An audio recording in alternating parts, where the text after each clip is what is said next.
Iran Israel സംഘർഷത്തിൽ യുഎസും ആക്രമണം നടത്തിയേക്കുമെന്ന് റിപ്പോർട്ടുകൾ. ഇറാന്റെ ആണവ കേന്ദ്രങ്ങൾ ആക്രമിക്കാൻ ഇസ്രായേലിനൊപ്പം ചേരുന്ന കാര്യം ട്രംപ് പരിഗണിക്കുകയാണ്.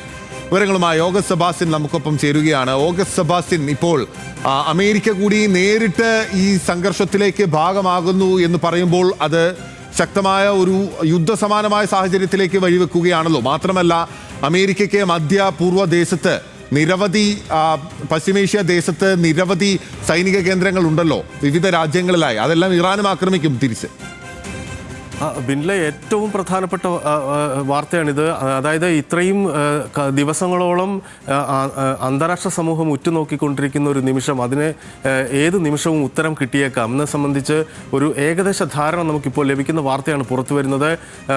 ഈ ആക്രമണത്തിൽ ഇസ്രായേലിനോടൊപ്പം ചേരാൻ ട്രംപ് ചേർന്ന കാര്യം പരിഗണിക്കുന്നു എന്ന വാർത്തയാണ് ഇപ്പോൾ അന്താരാഷ്ട്ര മാധ്യമങ്ങൾ റിപ്പോർട്ട് ചെയ്യുന്നത്. ഇത് എന്തുകൊണ്ടാണെന്ന് പ്രധാനപ്പെട്ടതാകുന്നത് എന്ന് ചോദിച്ചാൽ, അതായത് ഇസ്രായേലിൻ്റെ പ്രഖ്യാപിത യുദ്ധലക്ഷ്യങ്ങളിലൊന്നാണ് ഇറാനിലുള്ള ആണവ കേന്ദ്രങ്ങൾ തകർക്കുക എന്നത്.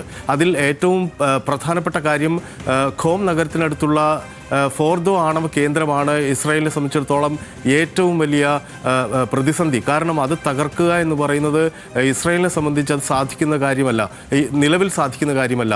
സൈനികമായ അതിനുള്ള സംവിധാനങ്ങൾ അവർക്കില്ല. കാരണം ഫോർദോ ആണവ നിലയം അത് നിലനിൽക്കുന്ന അതിൻ്റെ പ്രകൃതിയുടെ സുരക്ഷയുടെയൊക്കെ തന്നെ പ്രത്യേകത, അതിൻ്റെ നിർമ്മിതിയുടെ പ്രത്യേകത, അതൊരു പർവ്വതത്തിലാണ് നിർമ്മിച്ചിട്ടുള്ളത്. ഭൂഗർഭത്തിലേക്ക് ഒരുപാട് സങ്കീർണമായ നിലയിലുള്ള നിർമ്മാണവുമുണ്ട്. അതിൻ്റെ ഏതെങ്കിലും തരത്തിൽ അത് അവരുടെ ആണവ പദ്ധതിയെ പൂർണ്ണമായി ഇല്ലാതാക്കാൻ, ഫോർദോ പൂർണ്ണമായി ഇല്ലാതാക്കണം എന്നതാണ് യഥാർത്ഥത്തിൽ. അങ്ങനെയാണ് ഇസ്രായേലും അങ്ങനെയാണ് അമേരിക്കയും വിലയിരുത്തുന്നത്. ആ യാഥാർത്ഥ്യം മുന്നിൽ നിൽക്കുമ്പോഴാണ് ഈ ഇസ്രായേലിൻ്റെ യുദ്ധലക്ഷ്യം എന്ന നിലയിൽ ആണവ കേന്ദ്രങ്ങളെ പൂർണ്ണമായി ഇല്ലാതാക്കുക, ഇറാൻ്റെ ആണവ കേന്ദ്രങ്ങളെ പൂർണ്ണമായി ഇല്ലാതാക്കുക എന്നത് സാധ്യമാകണമെങ്കിൽ ഫോർദോ ഇല്ലാതാക്കണം. ഫോർദോ ഇല്ലാതാക്കണമെന്നുണ്ടെങ്കിൽ ബങ്കർ ബസ്റ്റിംഗ് ബോംബ് സംവിധാനം അത് നിലവിൽ ഇസ്രായേലിനില്ല. അതുള്ളത് യുഎസിനാണ്. MOP എന്ന് വിളിക്കപ്പെടുന്ന വലിയ രീതിയിലുള്ള ബങ്കർ ബസ്റ്റിംഗ് ബോംബ് അവർക്കാണുള്ളത്. ആ ബോംബിംഗ് നടത്തിയാൽ തന്നെയും ചിലപ്പോൾ ദിവസങ്ങൾ ബോംബിംഗ് നടത്തിയാൽ മാത്രമേ ഫോർദോ ആണവ കേന്ദ്രം പൂർണ്ണമായി ഇല്ലാതാക്കാൻ സാധിക്കുകയുള്ളൂ. അതുകൊണ്ടാണ് യുഎസിൻ്റെ ഇടപെടൽ ഇവിടെ ആവശ്യമായി വരുന്നത്.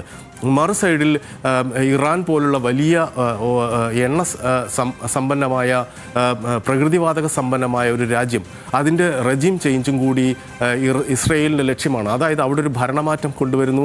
അതിൻ്റെ സംവിധാനം ഇസ്രായേൽ അനുകൂലമായ ഒരു സംവിധാനം തന്നെ ആയിരിക്കും.